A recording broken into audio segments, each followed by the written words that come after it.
L-ewwel palk tiegħu kien l-artar. Kien abbati, dom ħafna abbati, kapuċċini. U xtaq anka jkompli fuq l-istess linja. Kien għal-qassis. Iżda skopra li l-vokazzjoni tiegħu kellha tkun fuq palk mod ieħor. Il-ħajja biex ngħidlek huwa hija palk u kollha qegħdin fuq nirreċtaw b'xi bot jew ieħor. U għażel karriera ta' żeffien. Wieħed mill-aqwa ma nistax ngħid iktar. Minkejja li kellu jħalli d-dar tal-ġenituri tiegħu, Konna ġilli iktar naraħ fuq il-television milli naraħ wiċċ in wiċċ. minkejja li dak iż-żmien sab min jgħidlu le, Kien għaddu żgħir, kien għaddu wisq ġdid biex jagħmel xi ħaġa jtella xi ħaġa waħdu. iżda xorta ma qatax qalb. Ippersista u sar dak li nafuh illum. Felix Busuttil.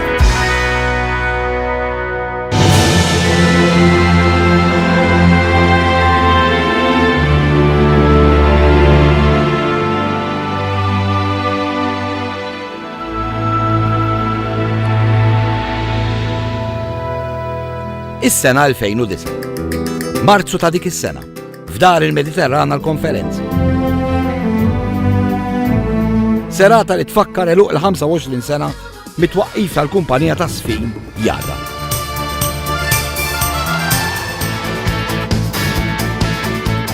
Serata bi spettaklu ta' Sfin, mużika, dwal u kreattività. Siltiet minn ħafna spettakli li offrit il-Jada matul dawk il-25 sena miġbura f'serata waħda. Qabad l-isbaħ zifniet ta' kull show li għamilna u għamilhom f'xewwiet.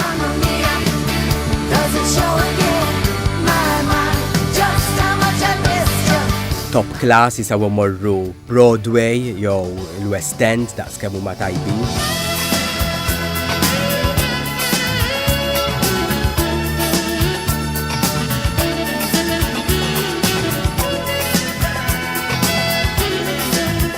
Tara Sfin Espress tajjeb, tara Sfin Espress kostumi tajjeb.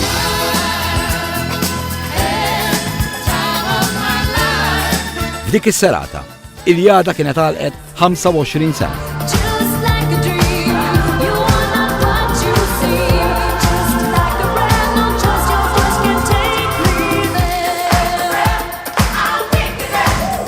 Iżda l-istorja tal-Jada bdiet ħafna qabel. L-istorja ta' min waqqafa. L-istorja li bdiet bogħod mill-udjenzi tat-teatru. Storja li toħodna lura sal-1964, eżattament fis-7 ta' Ottubru, fil-qalba tar-Rabat Għawdex. Din hija triq fejn twieled Felix Busuttil. Għawdex kien kwiet, karozzi ftit, konna niġru hemm, niftakar aħna konna noqogħdu t-tiġrija. Hemm il-kbir, jienu Mario, liħor Joseph, Mariella t-tifla u mbagħad l-raba wieħed. Ommu Merija Maltija. Maltija li marret toqgħod Għawdex meta żżewġet lil John Busuttil. Missier Felix John kien nutar. F'dan ir-ritratt naraw lil John f'jum il-gradwazzjoni tiegħu. Miegħu kienu gradwaw ukoll Guido De Marco u Ugo Mifsud Bonnici, li wara żmien it-tnejn saru presidenti ta' Malta. John ukoll kien president ta' waħda miż-żewġ għaqdiet mużikali tar-Rabat f'Għawdex. Kariga prestiġjuża ħafna f'Għawdex. Il-papa kien il-president tal-banda tal-jum, tal-Kazin Aurora. Papa tiegħu kien akkanit, allura ħareġ ma dik in-naħħafim. Hawn naraw lil Felix mal-ġenituri u maħutu. Meta kien żgħir, Felix kien tifel kwiet.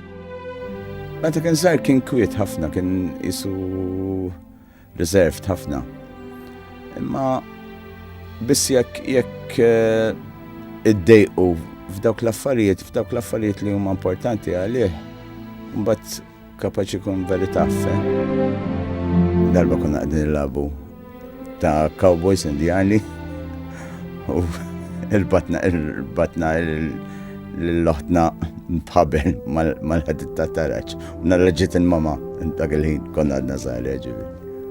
U laqatna Xabanobis kollha kaman. Felix kien ħobb il-karnival. U dan bil-fors, għax ommu Mary kella semewlin. Kull sena kont nħetilhom tal-Aurora u hekk fejn karnival. Ġieli kelli 4 kumpanijiet.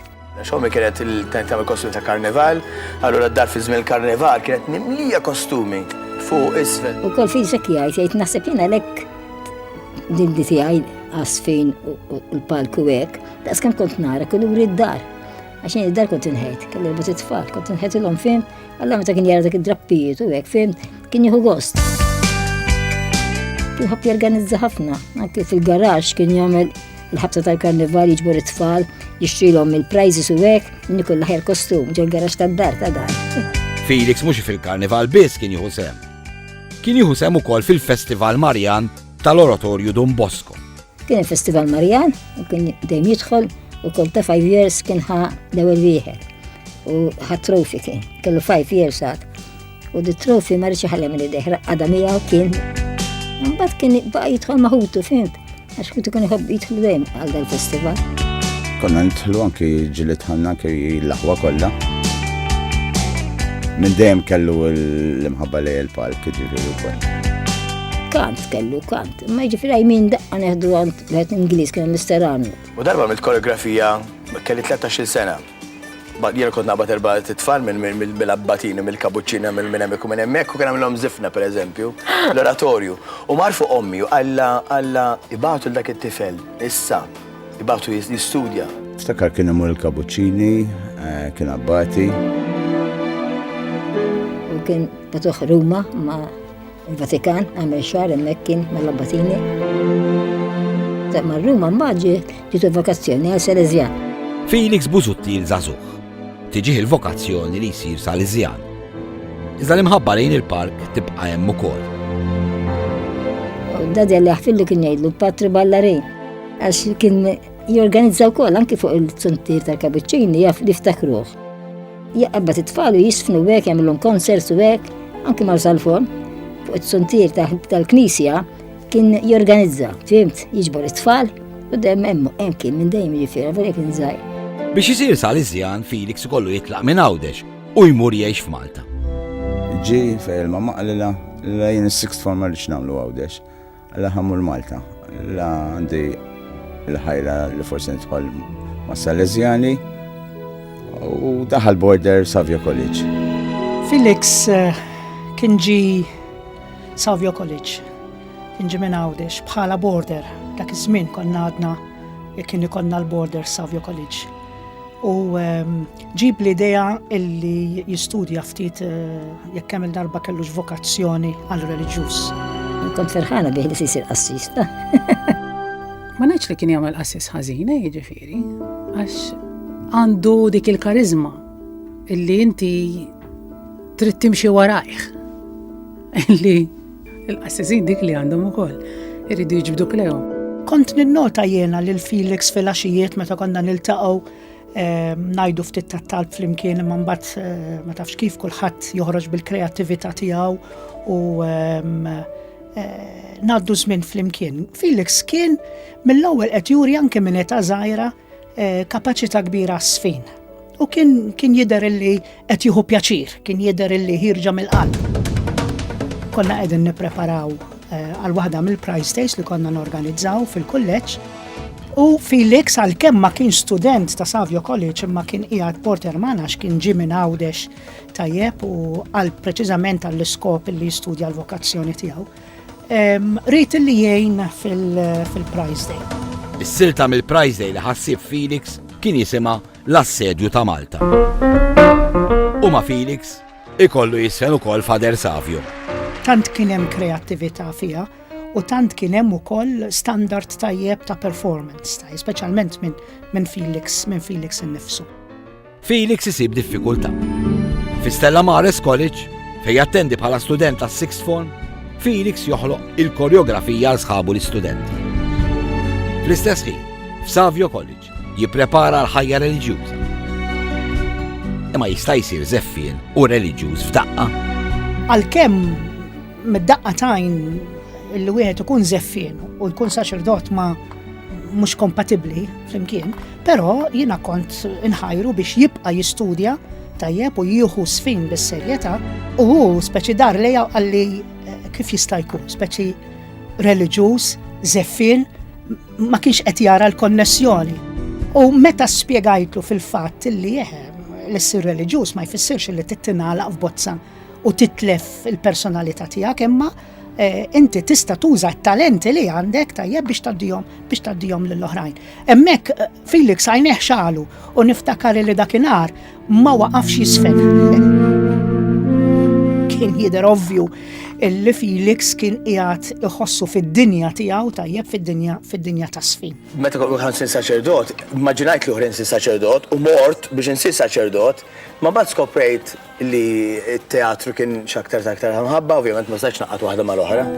Kont issuġġerejtlu illi jinżel għand l-iskola ta' Tanja Bajona dak iż-żmien, tajjeb, anki rrid nintroduċih magħha biex tajdilna daqsxejn waħda x'jidrilha minnu mit-talenti tiegħu. U kellek tażel. Bye l-Salezjan li immad kien Salezjan li bdini biex nisfen jien. Kellu xi 16 sena forsi, 17 sena u ġi biex jieħu xi klassijiet tal-bale għax ta' jitgħallem il-bale klassiku. Kien akkanit ħafna, kien kif ngħidu bl-Ingli he had a passion. Kellu passjoni għal-sfin. Żagħżugħ ta' 17 sena, Felix kien aktar miġbut lejn is-sfin modern. Però mbagħad Felix wera illi il-ġeneru ta' sfin illi kienet tgħallem Tanja Bajona rrid jipprova xi ħaġa differenti. Iħobb u jikkonċentra ħafna fuq il-modern jazz. Imbagħad fil-fatt jiena niftakar inniżlu minn Hardingli, konna tilgħajnu niżlejn inniżlu għand l-Alison White dancers hemmhekk u anki għamel żmien magħha. Alison White iftakar meta Felix mar għandha l-ewwel darba. When I first met, he must have been round about, I think, 17 years of age, something like that he was when I first met him. U tiftakar l-ewwel show tal-iskola tagħha. Dakinhar, wieħed mill-istudenti li ħasem kien Felix Buzutti. Alison tiftakar ukoll li Felix kellu uġieħ fir-koptu, iżda sefen xorta. He did actually, he hurt his knee. He's got, in fact, he has a support on his knee. At that time, he did. Iżda Alison żgur ma tinsiex iż-żifna komika li żifen Felix. Felix jisfen ta' parsi ballarina Russa u tinqatalu ċ-ċinga. He's always been one for comedy, Felix. He always makes you laugh. He's always doing all sorts of things. And we decided to put this duet together. It's actually with Simon DeMarco, who was another young man who train with me. And I introduced them as two Russian prima ballerinas. So we decided, obviously, to dress him up in the tutu as the female, and of course Simon was the male dancer. And we put this comical piece together, so I think he might have forgotten about that, actually. So it'd be a bit of a surprise for him today.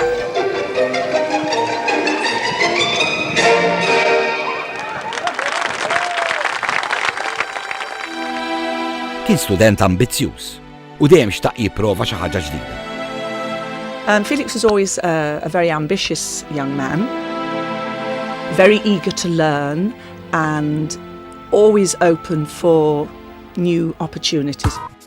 Kultant kien xi ftit imqareb ukoll. When he was being taught, sometimes he used to be a little bit naughty. In respect, sometimes he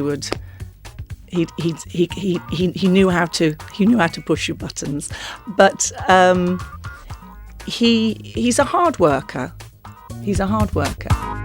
Mill-kunvent ta' Savio f'Haddingli, Felix jispiċċa jisfen fil-kabaret. Der li sab lilu nnifsu, der li biex ngħidlek sab il-vokazzjoni tiegħu. Jekk hemm il-darba trid tispjegajek. Kien qaltilna l-mamma qaltin nisma' ħukom mhux se jkompli għax mitfuħ iktar fuq il-palk, dejjem kellu l-ħajra tal-palk.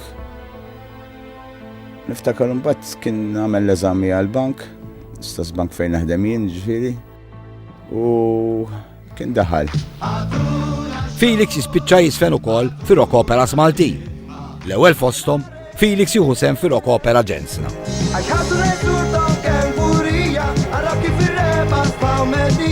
Li sar ħaġa qim, kienet sabiħa ħafna. They were all very, very young. That is, we're going back quite a few years ago.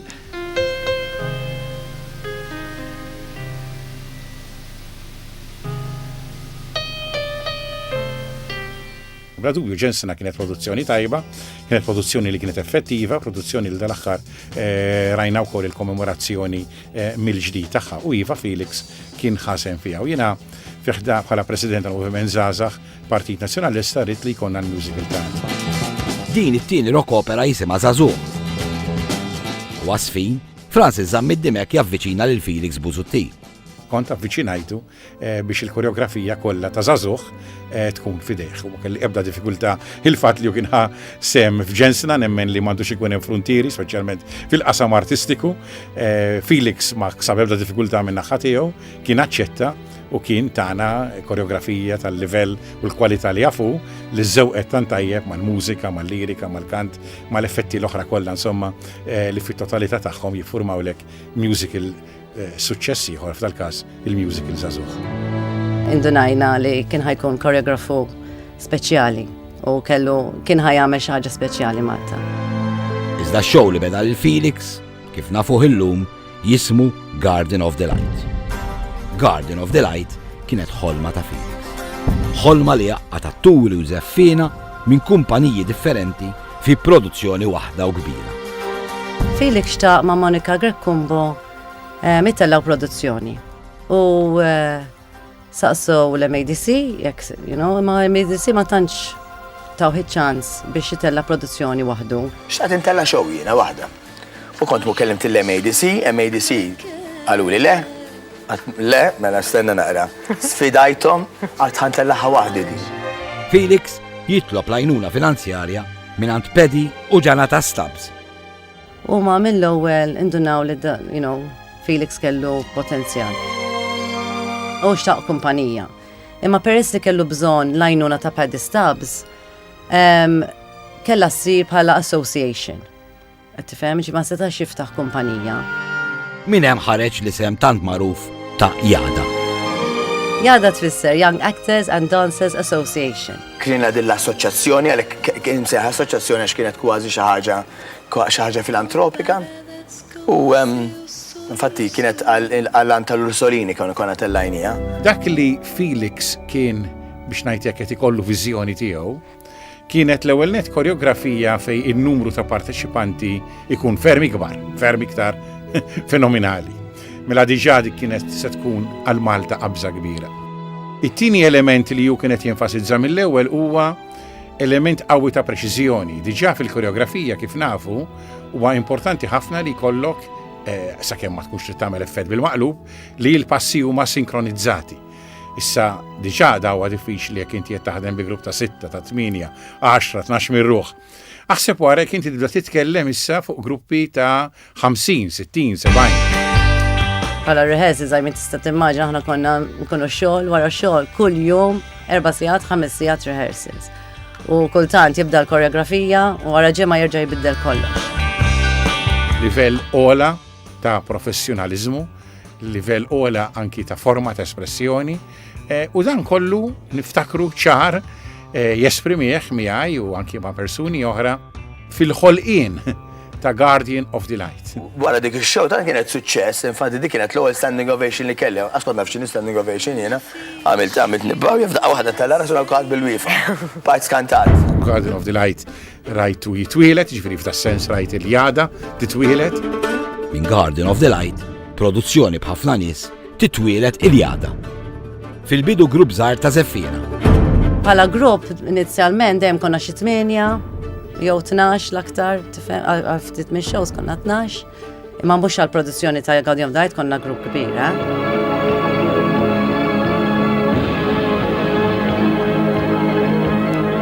Kulħadd kien jieħu gost biex ikun il-partner tiegħu, bħala tfajla tkun il-partner ta' Felix, ovvja.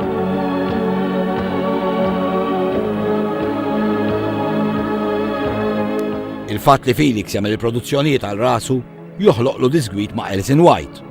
u Felix imur ikompli jitgħallem Antanja Bajola. Dan fuq sena u kien għamel improvement ħafna niftakar.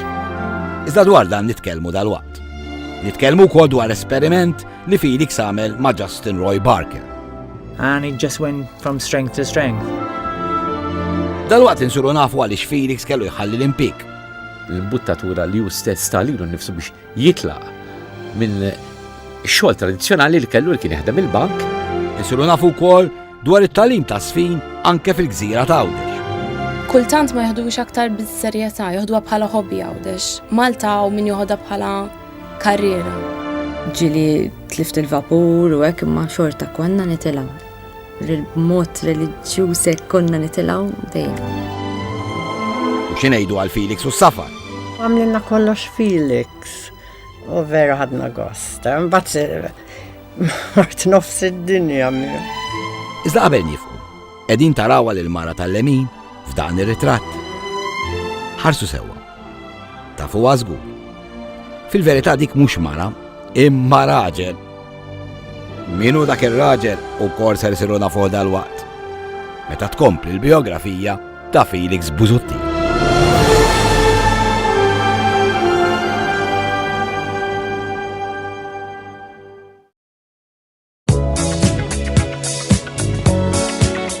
Tiftakruh żmien id-diskos?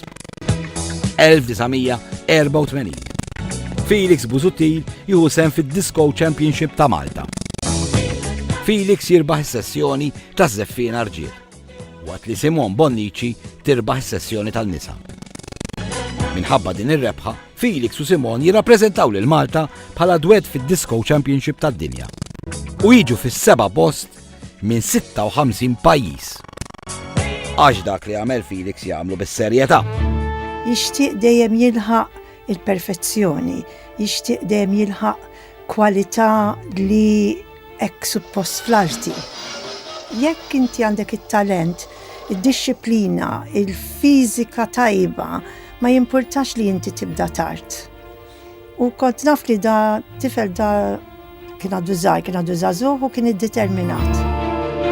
Felix juri x-xewqa li jmur jitgħallem barra minn Malta. Kont ippruvajt ngħinu wkoll biex insiblu scholarship biex ikun jista' jibda dal-istudju. Ma kienx faċli, però Felix kellu determinazzjoni. Minn hawn u minn hemm Felix jiġi f'kuntatt mal-London Studio Center.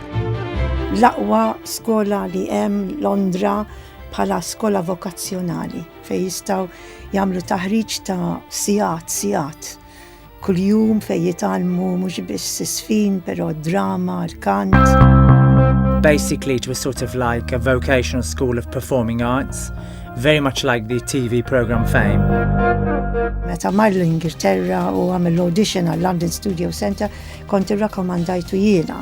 Kieku minnix, kieku ma kontx ċerta li kont naf li se jaċċettawh u li se jgħaddi dal-audizzjoni jiena ma kontx nagħmilha rakkomandazzjoni. Felix kollu jħallas l-ewwel sena tal-kors. Isib l-għajnuna tal-ġenituri tiegħu, tal-kopja stabs u jispiċċa anke jbieħ il-karozza li kellu. Felix bħala impjeg dak iż-żmien kien impjegat ta' bank, kien impjegat tal-Midmed Bank. Issa hawn tiġi d-dilemma li jkollu kull artist. Id-dilemma hu li inti teżerċita t-talent tiegħek fuq bażi part-time għaliex inti ma tkunx trid tissagrifika x-xogħol li qed jagħtik l-introjtu fiss, l-introjtu regolari, l-introjtu li jserraħlek il-moħħ tiegħek, jew inti tasal fil-punt fejn tgħid li jiena issa semmur il-ħin kollu impenjat fil-qasam teatrali, mużikali, ta' koreografija, ta' talenti għaj. Għabad ċemplilna għallin nisma, jina Londra. Għannitlaq il-ġob, u sejja Londra. Kienet t-tini wahda wara l-ewwel minn Għawdex għal Malta, mbagħad minn Malta għal Londra. Meta tira li ħanitlaq il-bank, il-bank għandek ġob tajjeb ħatitlaq il-bank biex imur nistudja sfin Londra. Ma ovvjament inkwetat xi ftitu. Kien għadu żgħir. Sejjer waħdu Londra. Ma tafx fejn sejjer. F'Londra Felix jaħdem ta' waiter. Dan jagħmlu kontra l-liġi għax mhux ċittadin Ingliż u allura bla permess li jaħdem. Barra minn hekk Felix jagħmel żmien jisfen fuq il-cruise liners. Fuq il-vapur, Felix suppost jagħmel 6 xhur. Iżda jiddejjaq u jaħrab. Minħabba li jmur tajjeb fl-ewwel sena, tal-London Studio Center iħallsulu l-miżata sħiħa tat-tieni sena. Sena li tgħaddi wkoll. Jiġi lura Malta u Felix jerġa' jaħdem il-bank. Iżda ma tantx isaddat. Il-bank fil-fatt daħal darbtej. Meta ġi minn Londra, reġa' mill-eżam u reġa' daħal l-istess bank. Kemm dam? Xahar? Għal din mhix il-ħajja tiegħi. Ovvjament kien daq il-ħajja tal-entertainment barra. Allora dik li jingħalaq ġo kamra wara desk dik għalih. Intant fil-London Studio Center, Felix jintaqa' ma' Justin Roy Barker. I was in my second year and then Felix joined. Wara l-kors f'Malta, Justin u Felix jiftħu the College of Jazz Dance u jiftħu b'esperiment għal sena. U Justin minn dejjem xtaq, peress li kien ovvjament Ingliż, dejjem xtaq jgħix ġo pajjiż fejn mix-xemx. July of 89, I came over to Malta and we set up the school together and we said we'll just experiment, we'll see if it takes off and we'll give it a year or so. Iżda l-esperiment jirnexxi u jirnexxi bil-kbir. Bdew b'xi 80 student biss u llum hemm b'xi 400 student. We have children from 3 years up right up to adults. We have classical ballet, jazz, contemporary dance, lyrical, flamenco, Spanish, hip-hop, commercial.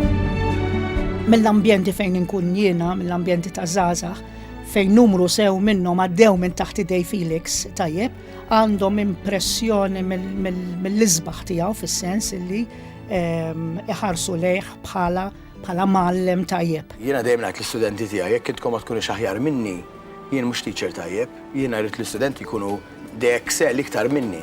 Mort bdejt imur l-iskola tiegħu. Kont imur il-jazz, bajt imur ballet ukoll, graduajt minn dak iż-żmien, graduajt mill-jazz, graduajt mill-ballet u bdejt innallem ukoll il-ballet fl-iskola tiegħu Tawdex. Għax the College of Jazz Dance jinsab f'Għawdex ukoll. U f'Għawdex Andrea kienet tallem lil Jennifer, neputija ta' Felix. She is a lovely girl. Minn dejjem kont nara ħafna potenzjal fija, t-tifla hija brava ħafna. Sabiħa għandha karattru verament ħelu wkoll. Jennifer illum qiegħda parti mill-company ta' Felix. Għaw Malta tmur titgħallemi tagħmel training ma' Felix. X'inti ġi Għawdex tispiċċa tgħallem it-tfal żgħar fl-iskola ta' Felix. What about flowering fields? Ġejt nisfem mal-jada Gozo. Fetaħ kelli xi 11 years meta fetaħ.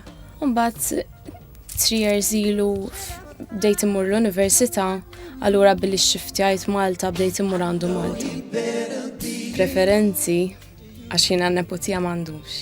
Ġifieri fuq hekk ma nistax ngħid. Iħobbnija ta' nepotija li jien imma tipo jekk se nagħmel xi ħaġa ħajsukkani fimt, ħajsukkani biex inkun aħjar. Mhux se joqgħod idur li mal-lewża jew xi ħaġa, jekk ħajjat miegħi ħajrabja miegħi. Jgħidli lili tgħidli x'ankel. Jgħidli għax ixxejjaħni lili jgħidli Felix. U jiena biex ninkieħ qudiem kollu ngħidlu Uncle Felix, Uncle Felix. Jien ma qisux bħala tiju, waqqas ma jqisniex bħala xi ħaġa bħad-dedi pereżempju, fimt? Aktar ħabib. Minn barra tfajliet, għal produzzjoni tajba trid ukoll l-irġiel. Biex tagħmel produzzjoni sabiħa trid mhux biss tfajliet imma anke l-ġuventu. U Felix kien jara xi attur jew xi ġuventu li forsi ħaddu sem kollhom xi parti żgħira ġew xi produzzjoni tal-pantomime u kien jallimhom kif jisnu biex jista' jinvolvihom. Qatt maħlomna li ħajkonna xi ħadd tal-familja tifel li jisfen. U forsi għadna l-ura bħala pajis, imma naħseb bil-mod qed tidħol li jaċċettaw anke l-ġenituri li tifel li fimni għax m'għandux jisfen. Qabel kienet rigwardat kif tajt, speċjalment fid-sin klassiku, u kienu jistħu kważi, għax jgħidu, daka, sissi, ma mux għall-irġiel il-balè jgħat għal-nisa. Ħafna drabi kienu jisu li din hija arti marbuta ma' xi orjentazzjoni sessuali partikolari. Mhux il-każ. Kien hemm min jaħseb li xkun żeffin għax tkun gej, jew kella jekk inti m'intix gej m'intix sa tkun żeffin tajb. Mhux il-każ. Il-problema ħafna drabi mhijiex tal-ġuventur li jridu jisfnu, imma ta' dawk ta' madwarhom. Inti mhux lilu trid tikkonvinċi li jrid jisfen, lil-omm u l-missieru. Awtomatikament li waħseb li jiġihom ħafna nies jgħid għandi tifel gej. U dik hija problema. Jiġifieri dik hija l-ixxu illi inti hemm barriera fil-mentalità li Felix ilu li qabiża omor u kaxkar ħafna nies miegħu. Hija arti sabiħa ħafna, arti li tfal tal-limhom disciplina kbira, tal-limhom ħafna affarijiet. Mhux il-figura biss, onestament. U l-postures forsi l-ġenituri jgħidulek nixtieq nibgħathom isfin biex ikollhom posture tajjeb u biex jibqgħu fiżikament b'saħħithom. L-isfin mhux hekk, isfin hija arti titgħallem ħafna. L-eżerċizzju, l-ikel u s-serħan tal-moħħ.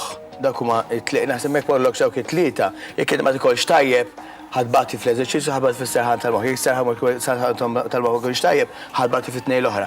Importanti dak it-triangolu. Iva, Felix insisti li l-istudenti tiegħu jieklu.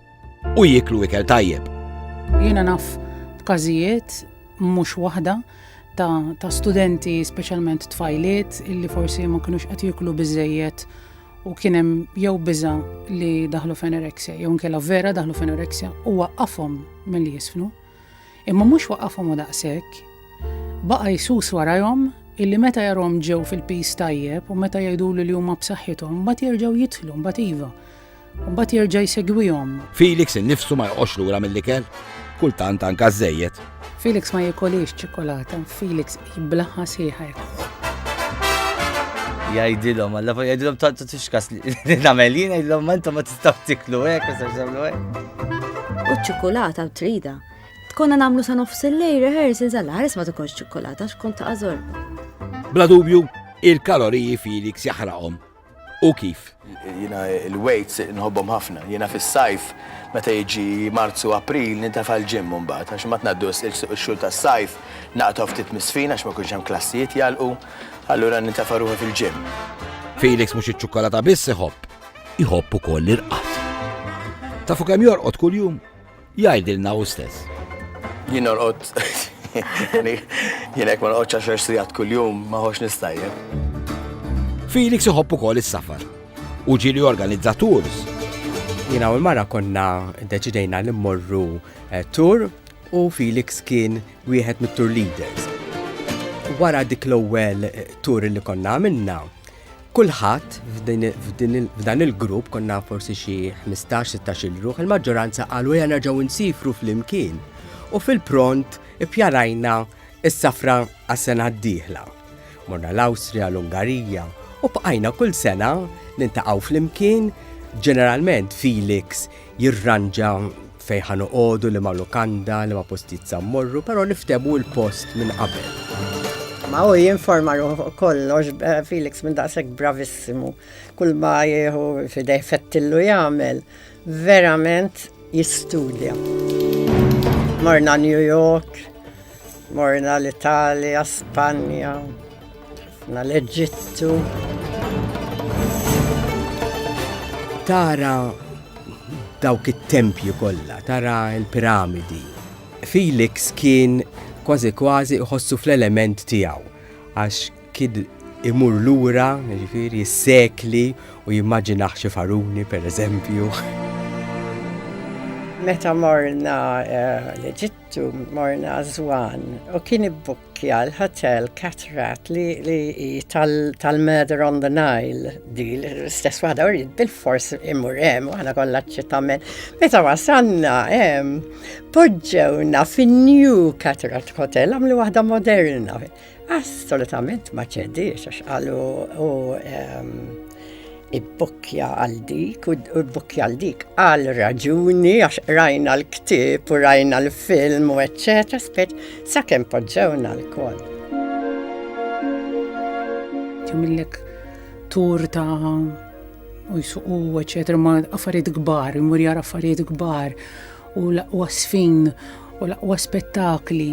Bat jiġi lura jgħidlek iċċarġajt il-battery. Issa nista' nerġgħu nibdew. Il-problema li intu ma tkunx mort miegħu. Meta jiġi lura bil-battery tiegħu iċċarġjata u jibda jirrakkontalek xra u jpinġilek u jkelmek għax iħobb ipinġi ħafna. Jiġifieri tibda tħossok totally lost. Tajlu, prosit, ħad gost. Ximma konċem. Jekk Felix dar ħafna pajjiżi bis-safar, ħafna kapijiet ta' pajjiżi differenti raw lil Felix jisfen fil-ftuħ ta' ċegin f'Malta.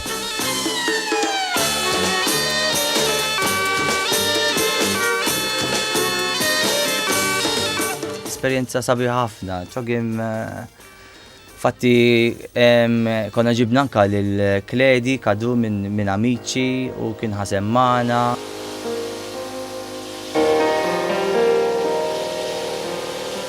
Amici għamilna kuntatt ħafna tajjeb magħhom. Fix-xena ta' sfid lokali, Felix jagħmel differenza.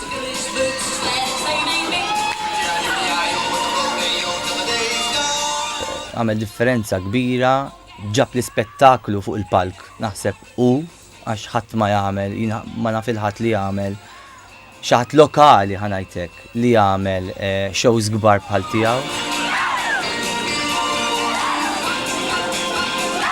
Daħħalna l-mentalità kif għandhom barra minn Malta li inti tmur it-teatru biex tara spettaklu ta' sfin u jmur kulħadd. Naħseb Felix biddel il-mentalità anka jekk m'intix seffien. Kulħadd jieħu pjaċir imur jara spettaklu mill-bidu sal-aħħar 3 sigħat sħaħ sfin u ma tiddejjaqx u tqum minn hemm u tgħid il-spiċċata diġà. Felix wassal is-sfin tiegħu anke fid-djar tagħna permezz tat-television. Għaraf sew it-televiżjoni, allura meta saru spettakli, l-spettakli tiegħu kważi dejjem iffilmhom u dejjem reġgħu x-xandru.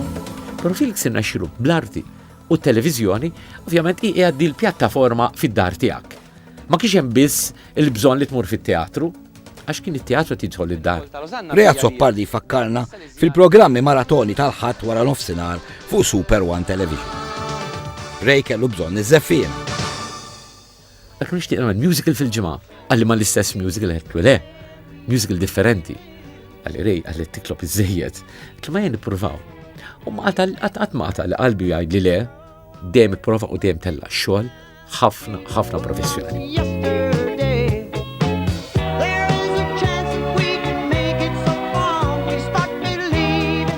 Ġimgħa ħoloqlok 6, 7, 8 xeni minn dan musical bisfin koreografat minn tiegħu wara li jkun ovvjament ra wkoll u ara l-istorja tal-istess musical biex ikun kemm jista' jkun leali però fi ċirkostanzi wkoll għall-limitazzjoni ta' dak li huwa pajjiżna.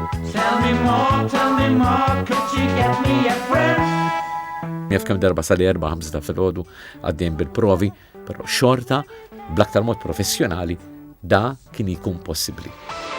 Claudette Patch ukoll kellha xorti taħdem ma' Felix fuq it-television, fil-programm Sfida, fuq Net Television kif ukoll fuq Television Malta. Jekk tara l-istorja tal-isfida, Felix huwa l-uniku wieħed li baqa' dejjem preżenti. Marija bla ma dubju ta' xejn għandha element umoristiku eċċezzjonali. Jekk iddeċidejna li ħanamlu l-programm, aħna ma rridx li sempliċement nagħtuhom trofew, jew nagħtuhom voucher ta' xi ħaġa dak għalih insult.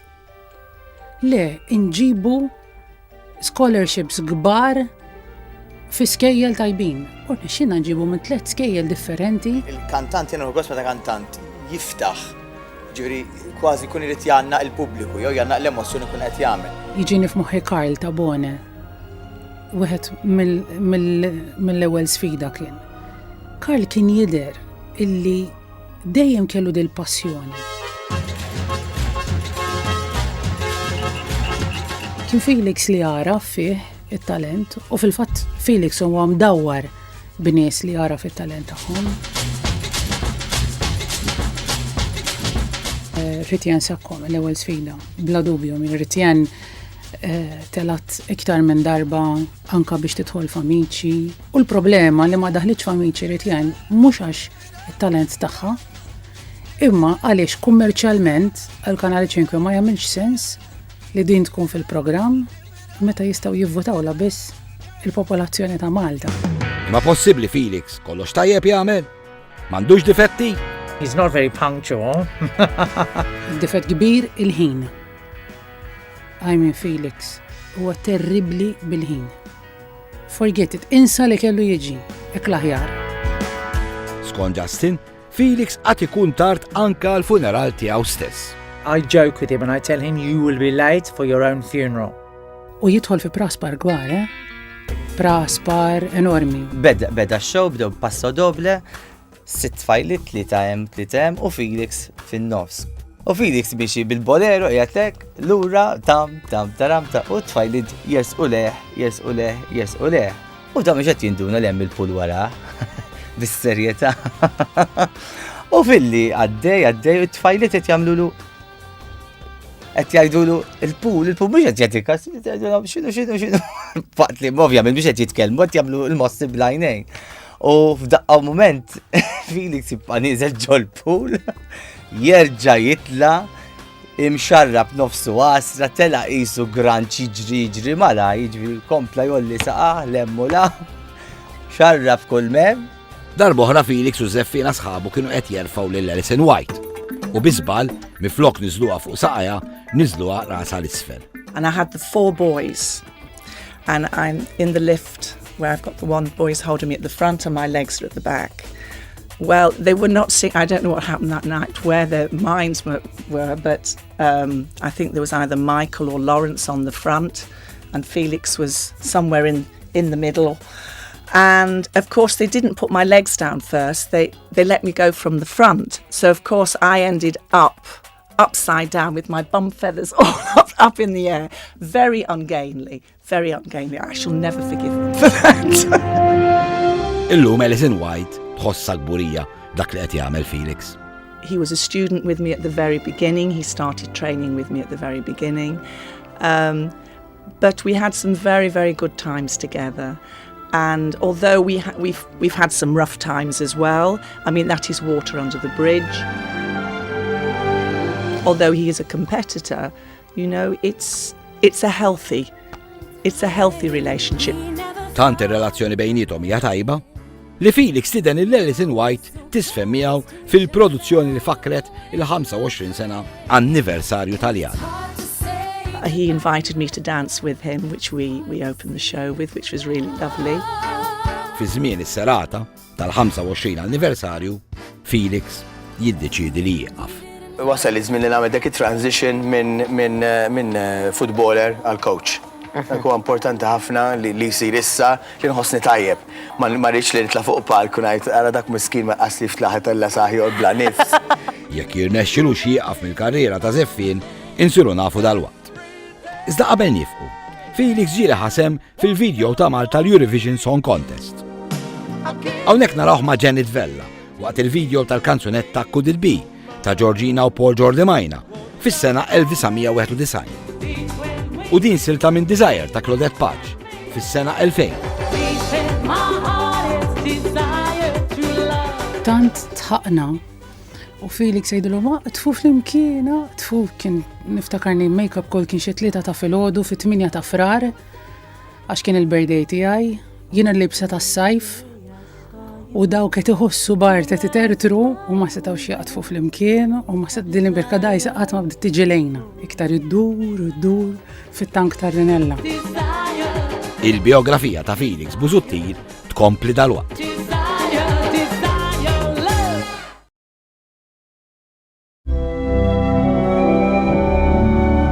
Il-programm Licorice fl-Oċean Indjan. Wieħed mill-parteċipanti Felix Busuttil. Meta wera interess f'Licorice qed possibbli Felix ħajrnexxu li jagħmel Licorice taf kif għax il-ħajja li kien imdor jgħix fiha hija differenti ħafna mill-ħajja ta' Licorice ta' kif tough life. Ħafna. Imbagħad Felix spiritwali ħafna bħala persuna. Jien anke pereżempju nibda niftakar niftaħ il-friġġ ngħid ma kienu jagħtuni biskottini u l-ma biss. Konna naqsmuha kemm kienu jgħidula biskuttinu il ma ftit li xejn. U jien niftaħ il-friġġ tajt ara x'abbundanza għandna u nibda ningrazzja l-Alla. U ħassu emozjonat li huma jistax jaqsam dal-isbuħija mal-iktar nies li huma viċin tiegħu. Ħassejt ukoll element ta' xista Felix wieħed jafu bħala taf, happy go lucky ma imur ma' kulħadd, imma f'mument ta' seks sabiħ emozjonali ħass in-nuqqas ta' min ħalla warajh. Naħseb Felix ħassu komdu ħafna miegħu innifsu. Ħareġ kemm kien sensittiv ma' tfal, pereżempju, kważi kien naħseb qabżlu dmuħ kif miss dawn it-trabi tfalek jiġru barra fit-triq, beda jilab magħhom. Kienu vera tfal innoċenti m'għandhom xejn u impressjonawni sew, bqajt impressjonat. Ħareġ parti minn Felix naħseb li fuq television, jien personalment kif konna rajjena, jien qatt ma kont rajt dak it-tip ta' Felix fuq it-television. Ħareġ Felix sensittiv naħseb jiena. L-esperjenza tal-Ikerix turina elementi mill-karattru ta' Felix. Iżda ftit jafu kemm jibża Felix. Jibża ħafna, waħed milli jibża. Fehmti ġifieri. Jibża ngħidlu minn dellu jien. Għaxan keħutu kienu jaqbdu miegħu hekk fimt li beżżawh ma jagħmlu xi li żgħar fuq rashom u jislu fil-kamra fejn se jorqod u hekk u jibda jgħid nagħmel għalihom kont nirrabja magħhom. U jagħmel li forsi għalhekk ma qbajt nibża, fimt. Konna qegħdin nagħmlu bale barokk il-lili Mediterranju l-Argotti. U da Felix għandu biża kbir mill-frifet. U niftakar jiena kont ir-reġina u kien qed jilgħab ir-re bale barokk, kienet veru xena sabiħa, kostumi barokki u kien qed nisnu flimkien u da ma nafx minn fejn dal-farfett ġi. Kien kbir u ġi fuq il-libsa tiegħi. Jiena isni minn xejn. Bajt sejra u dak kien se jtiħħas-ħasin. Tinsett jibża minnhom ħafna. L-insett u id-dlam. Ma ħaġek, qas iċ-ċimiterju ta' ma jridx, ma jnux. Ġifieri qas meta miet il-papa tiegħu ma daħax iċ-ċimiterju. Il-karattru tal-bniedem joħroġ ftit jew wisq għax tista' tarah. Jiena li l-karattru ta' Felix huwa ġenerus. Taraħ, iħobb in-nies. Kultant il-ġenerożità tiegħu tista' tkun anke l-kaġun li jkun hemm min jabbuża minnu. Ġieli ġrat u jiddispjaċih immens. Ġieli sifriet eżempju miegħu. Nkunu qegħdin mixjin fit-triq u jibda jqassam, jibda jara tal-lab, ngħidlu mhix qed ngħidlek tqassam, ngħidlu ma dof imma l-kull minn tara tittieħ xi ħaġa, ngħidlu ħadd tispiċċa mingħajr flus inti. Felix huwa wieħed min-nies illi naf illi huwa fost l-iktar ċajtieri li hawn madwari. Speċa jekk jiena rrid inqatta xi serata niddeverti liħu gost ma' xi ħadd, iġġebbel il-Felix, orġu morru niklu x'imkien jew ejja għandna. Nagħmlu xi ħaġa miġnuna spess. Pereżempju kellu party l-Braħtrula u għalinna kollha mmorru bil-ġwiena. Kollha morna bil-ġwiena. Darba waqt iżjara fl-Eġittu, Rosa jfettilla tirkeb ġemel. Batlajt fuq ġemel miegħu u jiena nibża biża wirtu għax tela miegħi. Sakemm kellhom iniżluni u Felix baqa' fuq u meta ġilura qalli tajtu breakdown lill-ġemel. Kont ngħid forsi huwa xi naqra bniedem miġbud. Alla wara ħsibtu ngħid id-dritt, però kont żbaljat għal kollox. Jekk Peter kien żbaljat dwar il-karattru ta' Felix, kien żbaljat ukoll min ħaseb li l-persuna fuq il-lemin ta' dar ritratt hija mara. Iva, dan huwa Dr. Peter Muscat innifsu, waqt ix-show Straight Street.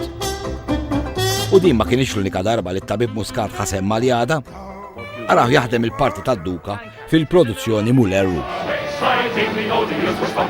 Iżda semmejna ċajt, fej jidħol ix-xogħol ma' Felix m'hemmx ċajt. Felix ikun irid kollox eżatt, jekk irid li waqt dik iż-żifna għandu grupp irid ikunu fuq il-palk, irid ikunu eżatt bis-sekondi fuq il-palk. Mhux u iva jgħaddi kif hemm min jgħid. Tajjeb dik il-frażi qatt muża. Imma rridu naraw l-aħjar, irridu nkunu anzi kritiċi ta' nafusna, irridu nkomplu nipperfezzjonaw. X'tiġi kollox eżatt 20 darba jekk jista' jkun 50 darba ma nitilqux mit-teatru sakemm ma nġibuhiex tajba perfetta. Ara kemm ħajkun rasu ibsa meta jkun anzjan. Li n-nersi sibda jgħidilhom mhux hekk. Ħanagħmel jien. Ġimgħa qabel ix-show kun ħafna stressat li ġilijina bil-kemm nersaq leħun kelmu. Għax kun hemm ħafna stress għax hu biex mhux talli jgħallem u jagħmel is-sfin, juħsib ukoll id-dawl, is-sound. Fi-25 kien qal jien mhux ħanisfen aktar. U jiena tipo n-nies jgħidu wara mhux ħajisfen aktar, imma jiena kont naf li Felix mhux ħajqgħod ma jitlax fuq il-palk magħna. Konċerta, ġifieri anke il-sħabbi ta' sfin kienu jgħidu li issa mhux ħajisfen aktar konna ngħidulhom wait and see. Kif jerġa' jitla' fuq il-palk. U hekk u fil-fatt hekk għamel. Felix ma waqafx u żifen daqs qabel fix-show Michael Jackson Forever. F'dik il-produzzjoni ma ħadux sem biss iż-żeffiena. Kien hemm ukoll karozzi, gafef, nar, ilma u anke żwiemel. Felix Busuttil il-ħolma li rnexxiet. Mill-bidu bi ftit żeffiena għax-shows kbar tal-lum. Iżda Felix fadallu aktar ħolm li jixtieq jara jseħħ.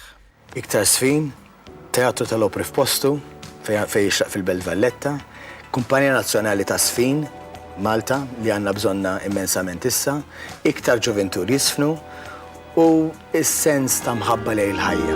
Din ngħid l-weddien għax dejjem jewden. Felix għalija u his one of a kind, għandu ħafna enerġija. Bniedem kreattiv u bniedem li għandu viżjoni u passjoni kbira għal li qed jagħmel. Huwa persuna passjoni kbira li mhux biss iżomm għalih imma jikkomunika lil kull min ikun madwar. Qatt ma jistijajt li huwa awċi dejjem jgħid jiena awċi. Il-kulħadd. I cannot imagine having a school with anybody else because we are both very different in a lot of ways, but we're also very similar in a lot of ways. He's fun, creative, and a very beautiful person. And I love him very much. Għalkemm ma sarx reliġjuż Salesjan, tajjeb però l-ispirtu tiegħu huwa purament Salesjan għal fatt li Felix kuraġġuż, kreattiv, u jagħti ħafna spazju lil żgħażagħ oħrajn u mhux wieħed minn dawk illi fenna fjena illi jżomm it-talent tiegħu għalih innifsu. Dak huwa Felix Busuttil.